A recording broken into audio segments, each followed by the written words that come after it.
رسميا الزمالك يعتذر عن خوض لقاء الأهلي. أصدر نادي الزمالك امبارح بيان في قمة القوة والروعة، وتاريخ نادي الزمالك. البيان بيقول إيه؟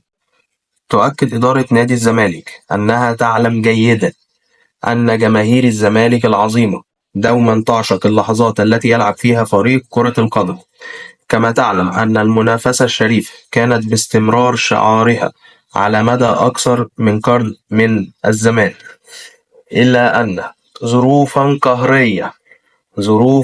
قهرية ونحط مليون خط تحت الكلمة دي تمنعها من فعل ذلك في مباراة الدوري المقرر إقامتها غدا، نظرا لغياب مبدأ تكافؤ الفرص الذي ترسيه قواعد ومبادئ كرة القدم.